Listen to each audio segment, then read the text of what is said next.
नमस्कार साथियों, जब आप व्हाट्सएप जैसे सोशल मीडिया प्लेटफॉर्म पर किसी दूसरे व्यक्ति से बात करते हैं तो आपको इस बात का आश्वासन रहता है कि मेरी इस बातचीत को कोई तीसरा व्यक्ति थर्ड पर्सन एक्सेस नहीं कर सकता, जो व्हाट्सएप जैसे प्लेटफॉर्म की रिलायबिलिटी का प्रमुख आधार है। लेकिन क्या होगा अगर कोई थर्ड पर्सन इस बातचीत को एक्सेस करने की स्थिति में आ जाए, और वो भी सरकार के कुछ नियमों की वजह से।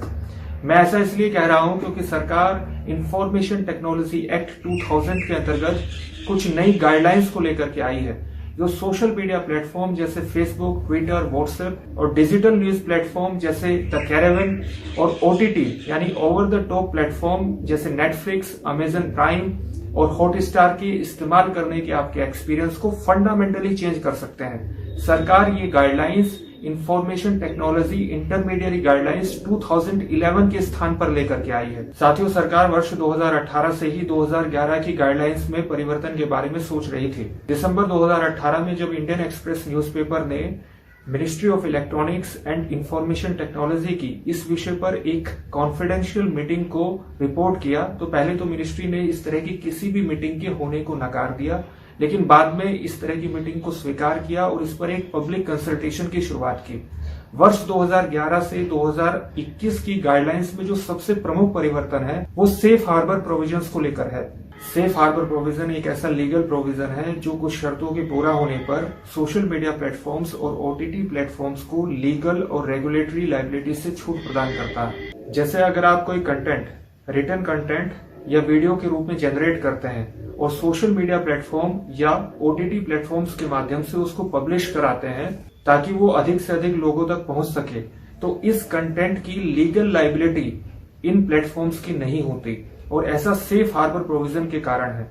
सेफ हार्बर प्रोविजन के कारण ही इंटरनेट पर फ्रीडम ऑफ स्पीच और एक्सप्रेशन फ्लरिश कर पाता है। ये बात सही है कि जैसे जैसे इंटरनेट का विस्तार हो रहा है तो इसके दुरुपयोग की संभावनाएं भी लगातार विस्तारित होती जा रही है, और सम फॉर्म ऑफ रेगुलेशन, कुछ ना कुछ रेगुलेशन की निश्चित रूप से आवश्यकता है।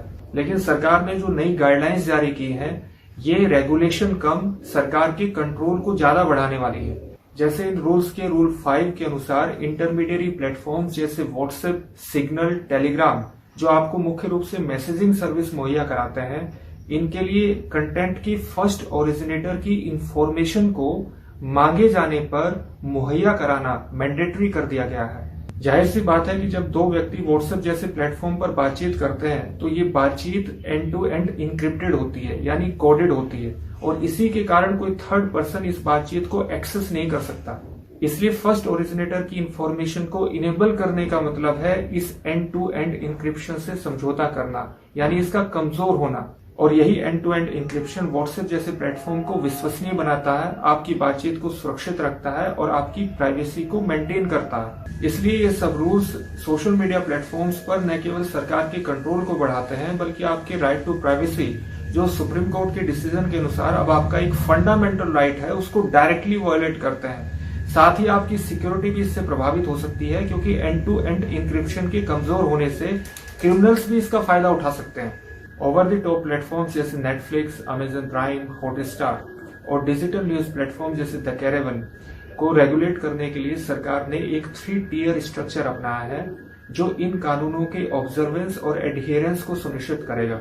इसमें पहले स्तर पर है इन प्लेटफॉर्म्स के द्वारा अपनाए जाने वाला सेल्फ रेगुलेशन। दूसरे स्तर पर है इन प्लेटफॉर्म्स की किसी कॉमन बॉडी के द्वारा, कॉमन बॉडी के माध्यम से अपनाए जाने वाला सेल्फ रेगुलेशन। और तीसरे स्तर पर है केंद्र सरकार का निगरानी तंत्र।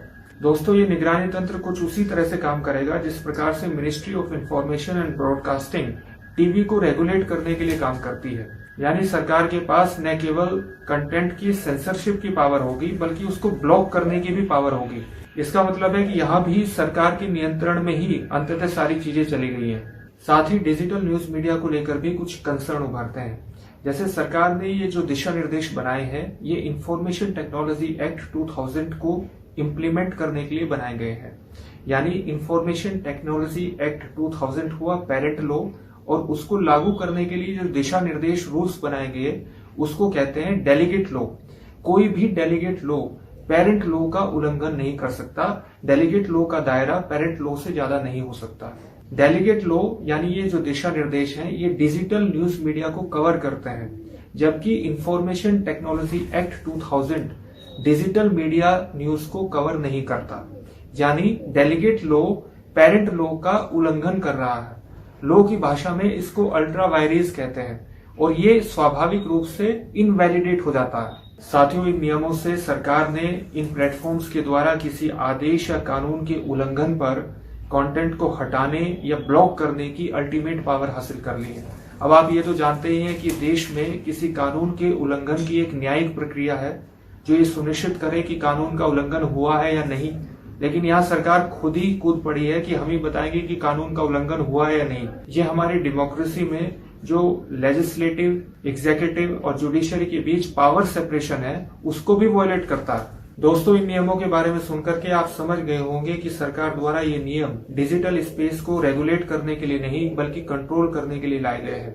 डिजीपब जो डिजिटल पब्लिशर्स की एक एसोसिएशन है, उसने आईबी मिनिस्टर और आईटी मिनिस्टर को एक लेटर लिख करके कहा है कि ये कानून बेसिकली डिजिटल न्यूज को रेगुलेट नहीं करते बल्कि सरकार के कंट्रोल को बढ़ाते हैं और उन्होंने अपने इस लेटर में इन नियमों को समाप्त करने की डिमांड की है। साथियों, ये कानून सरकार की फंक्शनिंग के एक टोटलिटेरियन रवैये को भी रिफ्लेक्ट करते हैं। टोटलिटेरियन सरकार एक ऐसी सरकार होती है जो समाज के सभी पक्षों को नियंत्रित करने का प्रयास करती है और इस तरह के नियम डिजिटल स्पेस पर कंट्रोल स्थापित करने के ये नियम उसी रवैये को रिफ्लेक्ट करते हैं। मेरी राय में दोस्तों, जहां तक बात सोशल मीडिया प्लेटफॉर्म्स की है तो लोग इन प्लेटफॉर्म्स का 3 प्रकार से प्रयोग करते हैं। कुछ लोग ऐसे हैं जो इसका सही प्रयोग करते हैं, उनके फ्रीडम ऑफ स्पीच और एक्सप्रेशन को प्रोटेक्ट करने की जरूरत है।